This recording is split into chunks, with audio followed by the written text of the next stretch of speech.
everyone, I am Dr. Sonal Jain from Department of Anthropology, University of Delhi. In this series of forensic science lecture, today we are going to discuss and brief upon crime, criminology and criminal behavior. To understand, firstly we have to understand the definition of crime, criminology and criminal behavior and how these three terminology are interrelated. We will also discuss about what is the difference between forensic science and criminology. So, to look upon, we must know what is a crime. A crime is an offence that merits community, condemnation and punishment, usually by way of fine or imprisonment. Any act which is illegal by law or by the merits of society, that act can be known or condemned as crime. Depending upon what kind of act and what kind of offence is being done by the criminal, the punishment is being defined in the court of law by either by fine or by imprisonment, depending upon the type of crime the person has committed. Now, the criminology is the scientific approach of studying the criminal behavior. There are important areas of interest for criminologists. They study crime as a social phenomena. How a person commits a crime in a society, what act can be termed as a crime, the process of making the laws, that is also done by the criminologists. They see what are the different types of laws, what are the different type of crime acts which can occur and how those laws can be put upon these criminal activities. The breaking of laws and the reaction towards how these laws are being broken, and then the development of principles for better running of a society by making the laws. But let's not confuse between the criminology and the criminal justice system. A criminologist is different and a criminal justice system is different. The major differences between two of them is criminology explains the origin of crime. It explains the extent and nature of crime in society. That in a society, what is the extent and what type of crime occurs in a society and how that crimes originate, that is defined under criminology. But the criminal justice system, it is the study of the agencies of social control, which include the police personnel, the courts, the correction centers. The correction centers could be any correction centers. For example, for juvenile we have juvenile correction centers, or depending upon what kind of correction is being needed by the criminal or by the person, these correction centers are being in use. Now, if we define criminology and deviance, there is a difference between the deviance, the behavior from which that departs from the social norm, but it is not always criminal. It is the deviance from the behavior and the criminal behavior are two different things.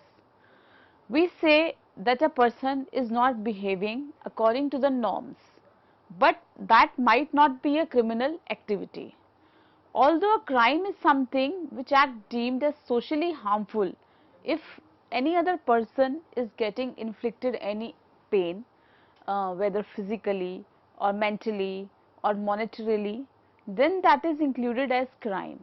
It is dangerous and it is specifically defined, prohibited, and the punishments are being defined under the criminal law, under IPC, under CRPC. The crimes are being defined and their punishments are being defined. So, we must understand the difference between the deviance from the behavior and the crime, which is deviance from the behavior, but it is prohibited and punished under the criminal law. Now, one is classical criminology. There are some basic elements of classical criminology.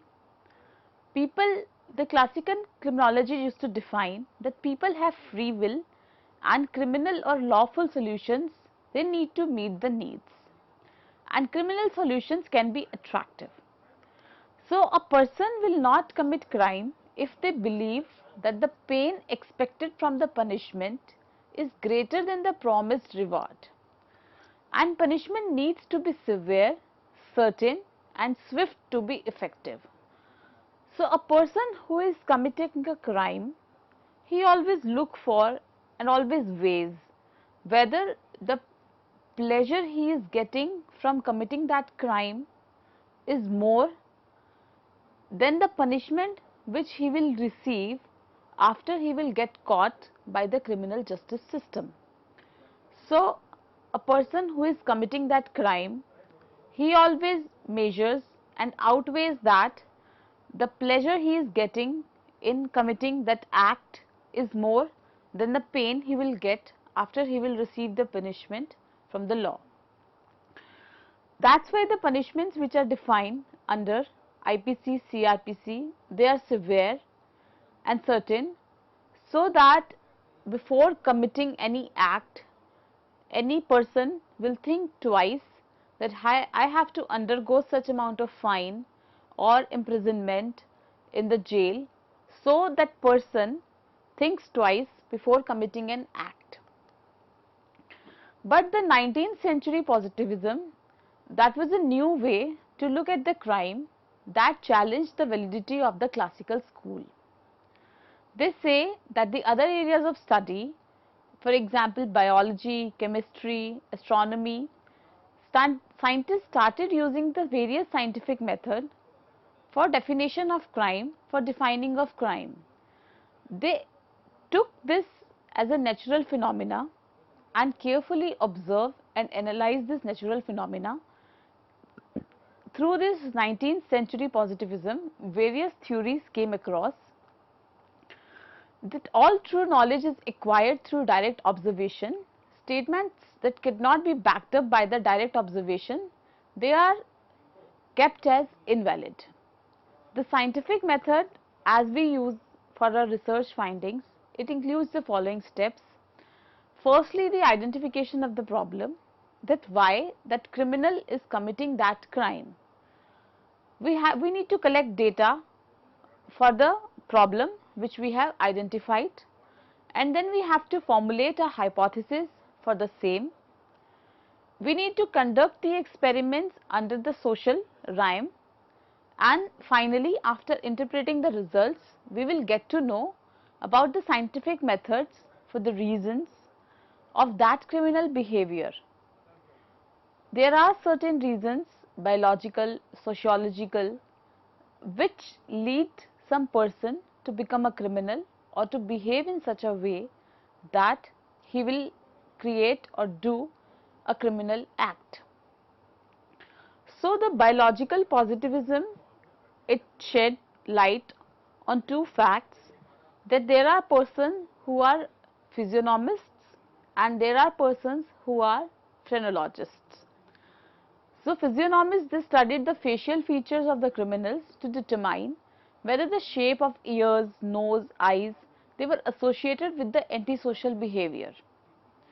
But the phrenologists, they studied the shape of the skull and bumps on the head to determine whether they were associated with criminal behavior. So the biological positivism theory, it said that on the basis of the facial features or the shape of the skull, the criminal behavior is being defined. But there was a conflict. It was developed by Karl Marx. He believed that human behavior is due to conflict between those who have all the power and money. They use their power to further their own needs and believe that the working class was exploited, and eventually they would lead a revolt and untimely end a capitalistic society. That is also one of the reasons of showing criminal behavior in a person. But with the development, we have the theory for the developmental criminology which emerged in the 20th century. They began to look the crime from all angles, which include the sociological factors, the psychological factors and the economic factors. So there are multiple forces which are giving or originating the criminal behavior in a person. the society that person is living in, the how that person's young age, adult age was being passed, how his economic condition was. So all this resulted in the criminal behavior of a person. They believe that crime is a dynamic process which is influenced by our social expressions and individual characteristics. We can look at the life course of a career criminal to determine the issues as to why people begin to commit crime. There are certain reasons, certain factors which push to become a normal human being to a criminal and show criminal behavior. So, the criminologists view crime as a consensus view. They believe the law defines crime, society agrees about what should be outlawed, and all the law should apply equally to everyone. It should not be different for the people who have more economically high status and to the people who have low status. The deviant behavior, it causes the social harm. Whatever the punishment is there, it should be equally divided, equally given to the people who are economically higher in section and economically lower in section. But there is a conflict view where they say society is a collection of diverse groups and they are in constant conflict. Owners, workers, professionals, students. But the interactionist views say that people act according to their own interpretations of reality. They observe the way others react. They reevaluate and interpret their own behavior according to the meaning they have learned from others. So, the interactionist view, it is more about how a criminal observe what behavior is being done by that person from others. So, in interpretation, the person might also show same behavior to other persons. Keeping in view all the views, the finally after the biologist criminology theory, the crime can be defined as a violation of societal rules of behavior as interpreted and expressed by a criminal legal code created by people holding social and political power. Individuals who violate these rules are subject to sanctions by state authority, social stigma and loss of status. So, the criminologist theory, they gave a definition for a crime, and those who are violating all these rules which are being created and their behavior is deviating from the normal societal behavior, they have to undergo certain punishments. Crime in the criminal law, where criminal behavior is tied to criminal law. Criminal law, which has been around for around thousands of years. First, the Code of Hammurabi was given around 2000 BC.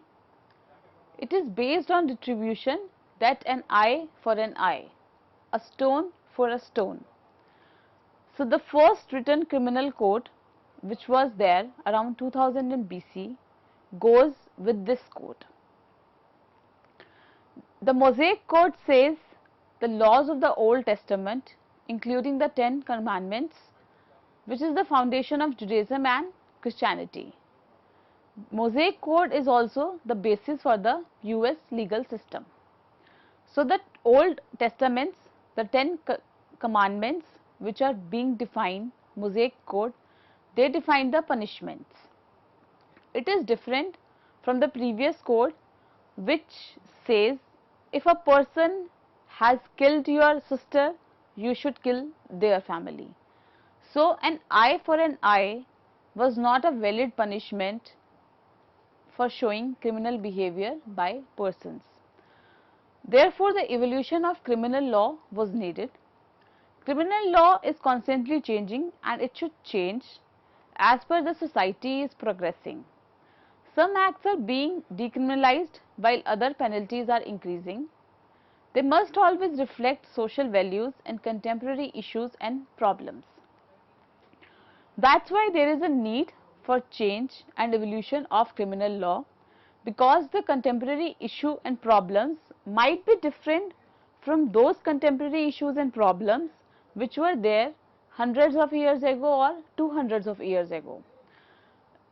Presently, our law needs certain laws for cyber crimes. Hundreds of years ago, there was no Cyber Act, no cyber crime, no computer crime. But nowadays, a lot of crime is being conducted by most of the criminals. They don't have a face. They have an login IP. So the criminal law should evolve with time depending upon the contemporary issues and problems we are facing. Our court system allows for exposure of laws that may need to be changed. A trial should be there, people can appeal for the same, and the Supreme Court should either reject or look in the appeal. There are certain ethical issues in criminology, political and social consequences from results of criminological research, which need to be aware of ethical issues, what to study, cannot let funding dictate what you choose to study, whom to study, should not just focus on poor and minorities, every class should be studies, and how to conduct these studies, need to inform subjects of the purpose of research, keep their records confidential, and the selection of research subjects need to be random and unbiased. A criminologist who is having these studies, he should select the research subjects which need to be studied at the topmost priority. Now the forensic science versus criminology. Forensic science, it applies the tools and methods of natural science to issues of a legal nature, whereas criminology, it uses sociological theories and methods to study criminal behavior and how society responds to them. So in the forensic science, there are certain tools, techniques which we apply, or the methods which we apply, where we are studying or applying the natural sciences, the concepts of biology, physics, chemistry, to study the issues which are related to the law. Supposedly, if an evidence is being found at the crime scene, so the forensic science uses the technology. It's the science which applies the technology to look into the evidence, whereas on the other hand, the criminology will more focus on who the criminal is, why that person is showing criminal behavior, what should be done so that society should respond to crime in a way. So all these studies are being carried and be conducted under the rhyme of criminology. Forensic science is an applied science, whereas criminology is a social science. So by terming applied science, we say that we apply the scientific principles for solving the crime, for evaluating the evidence, and for putting forward the report to show what kind of evidence is being there and what kind of information is being taken out from that evidence. Whereas in criminology, we say it is a social science, and how the society, why the persons in which, why they are showing that criminal behavior, what could be the reasons of showing that criminal behavior, and why that person has committed that particular crime. Were there monetary reasons? Was there any personal agenda? Or that person is a psychopath, he enjoys to see other person in pain. So the social science will study why that act of crime was being committed, whereas the forensic science will study that who has committed this act, where that person has committed this act, and how that act of criminal act is being committed. Forensic science focuses on collection and analyzing of physical evidences. It could be blood, bodily fluids, shell casings. When we have certain firearm is being used in that particular crime, so there can be some shell casings which can be found at the crime scene, hairs and fibers which can be found at the crime scene through the Locard's principle of exchange. Any person who can touch or whose clothes have touched any other fibers, so there might be certain evidences which are being left at the crime scene.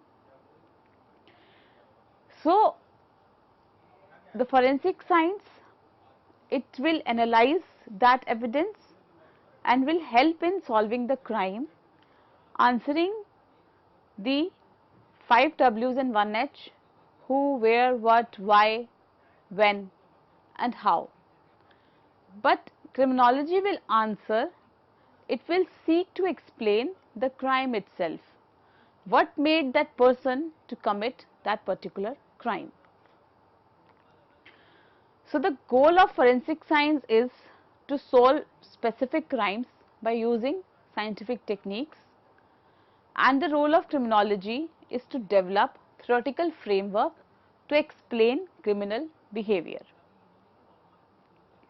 There are certain techniques which are used by forensic scientists, various divisions of the forensic science, where they solve different natures of crime.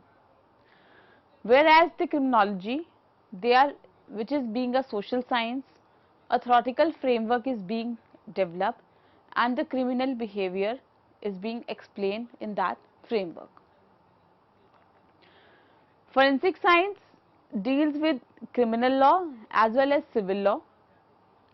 There are certain acts which might not be criminal in nature. So the civil law and the criminal law, they both fall under the realm of forensic science, but criminology studies criminal only. Any accident, any hit and run case, if there is any hit and run case which is being happen, that is a criminal activity. But if an accident of a car is being happen due to some technical issues in the car, then whatever evidence is being collected and it transferred to the forensic science lab, that will come into a civil case. So the forensic science labs, they analyze the evidences which are criminal in nature as well as which are civil in nature. The civil evidences are also being transferred to the forensic science labs, and the criminal evidences are also being transferred to the forensic science lab. So criminology plays a crucial role in shaping policies, law enforcement, strategies and community interventions which aims at reducing crime and maintaining social order. Criminology as a science, it is an interdisciplinary field that draws from various other sciences. We have psychology, sociology, law, economics and other disciplines to provide a comprehensive understanding of whole criminal behavior. This interdisciplinary field, which draws from psychology, sociology, law, economics and other disciplines, they provide how a person act or behave or deviate from the norms of society and act in a certain way which make him show this criminal behavior. What are the biological correlates of crime? What are the various economic factors? What are the various environment in which that person has grown and which has made him to show this criminal behavior? Thus, this study plays a crucial role which helps us, the law enforcement agencies and community, for aiming of reducing the crime so that we have a peaceful society and we can maintain peaceful law and order. Thank you.